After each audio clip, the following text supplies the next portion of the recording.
How's it going, everybody? Today I'm going to be starting the reassembly process on my 2001 YZ250 here. I've been cleaning up parts lately and starting to kind of get everything ready to be putting together. So I'm going to be starting by putting the engine in, the other big parts, and kind of see where we're at there. First thing I'm going to do is install the foot pegs in the stand so I have a little bit more, I can anchor it down a little bit so the frame won't fall over.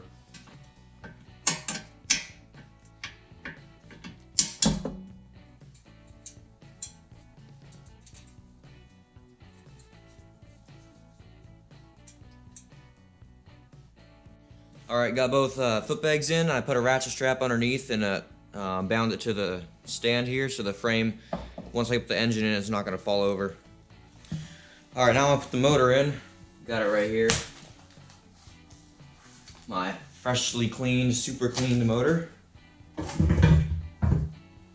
Slide right in.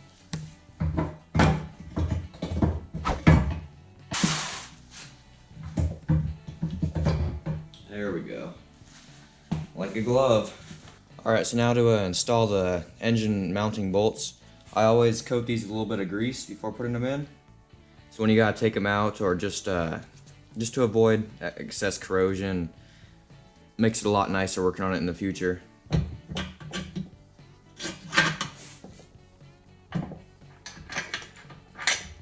There we go. And to make it easier for the future, again, put all the bolt heads on one side on everything you do on the engine. And so when you go to take it apart, you know what side to put the socket and the wrench on. Just kind of makes it easy. What side the bolt's coming out of. Alright, well, it's a new day. I went ahead and installed the swing arm last night. It just would have been weird to get it on a good camera angle with the camera, so I just went and did it. Just one bolt here. Got that nice and torqued. Again, just make sure you grease that bolt up really good or else it's going to seize. Now we got to put the top engine mount up here and then just really start wrapping up this build. Just make sure your bolt's nice and greased. Just put it in like there. Make sure to wipe away all the extra grease so you don't get it all over your clean engine. That would really be too bad. Then just head over to the other side, put the nuts and washers on, torque it down, and you're good to go. Alright, now I'm going to install the carburetor for the cable routing on a YZ250. The carb cable goes through here, crosses over the stem here, and then goes up to the handlebar. So to get there, you just put in this one, and then sometimes you have to grease these, but sometimes you can just squeeze them in. There it goes. You're all set. Alright, so now we got the carb in place. It helps out a lot if you put just a little bit of grease inside this rubber boot here. I already did. It helps form a better seal and helps get the carb in a lot easier and smoother. I went ahead and replaced all these vent hoses too, make it nicer. And just get your palm on the back here and then just kind of press and wiggle it in and it pops right into place. Then all you gotta do is screw this in and the front side's good. Hey guys, so it's been a while. It's actually been a couple weeks now, and as you can see I got a lot done off camera. Sorry if you guys wanted to watch that. I really wasn't planning on doing this much off camera, but I had to order a new shock. And when I was waiting for the shock to come, I was just doing little things here and there and brought me up to here. So I'll definitely be filming the rest of the project from here on camera. So again, I apologize if you're hoping to see the project, but I'll do my best in the next project to film everything for you guys. So for now, we're going to put the subframe on. I already got the engine carb. I'm not sure exactly where I left off, but yeah, I did a lot. But subframe, seat, plastics, just go from there. Okay, so this part can be a real pain getting the air boot onto the carb here. It just takes a lot of finagling and trying to get it just right. But yeah, we'll do our best.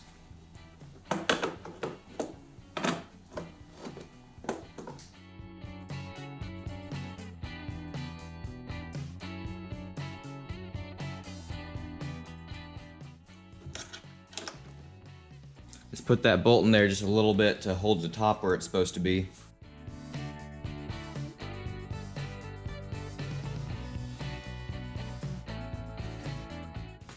I had to move you out of the way for a little bit.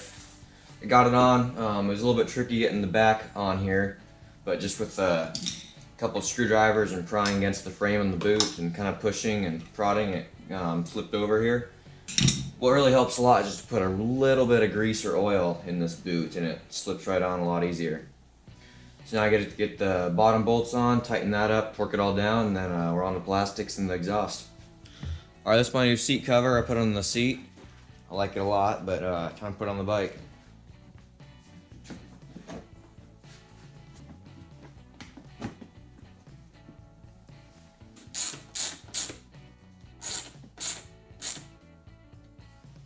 Alright, so I ended up having to put the rear fender on off camera because I had to work mostly under there.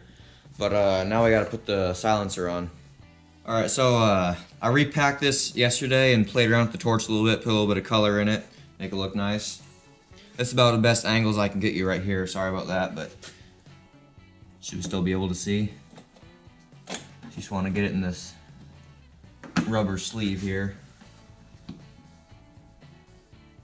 Remember, I always get the holes lined up. Just put the bolts in.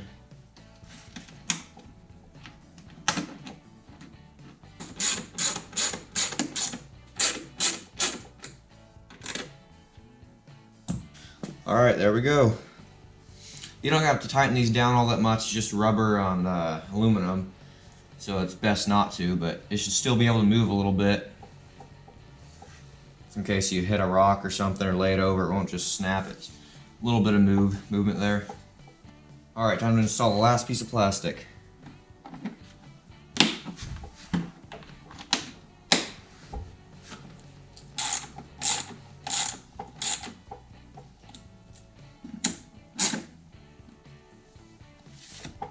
Alright, she's looking good now.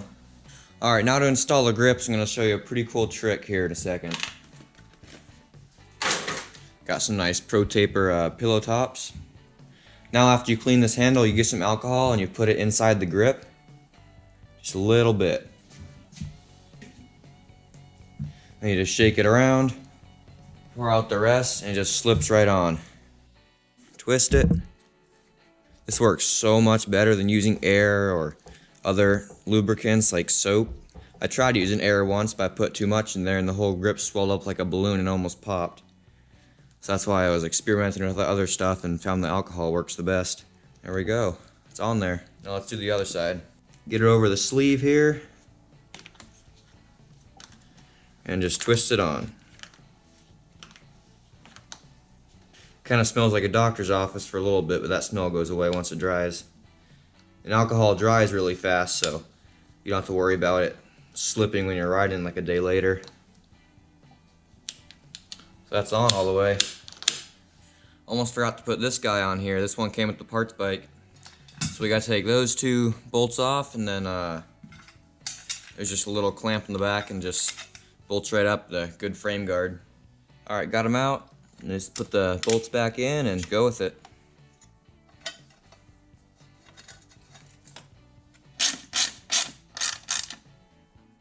See, the bottom bolt holds the little chain roller here, so I gotta put all that back together. That wraps up this one. I got a few more parts I'm gonna put on here eventually, because I might tip this thing over when I'm getting used to it, and I don't want to scuff them all up. Like I got a brand new FMF gnarly pipe, and I'm gonna get new handguards too. But yeah, it's a bit snowy outside, so I can't start it right now. Don't want to get it all wet already. Or maybe I'll do it in the next video, the first start and ride. But yeah, thanks for sticking around and watching the videos. Please consider subscribing to my channel. I have over 1,000 subscribers now. I'm really stoked about that, so thanks to each and every one of you. But yeah, it's really coming along, so the next project will be a YZ250, so hang in for that. Have a great day.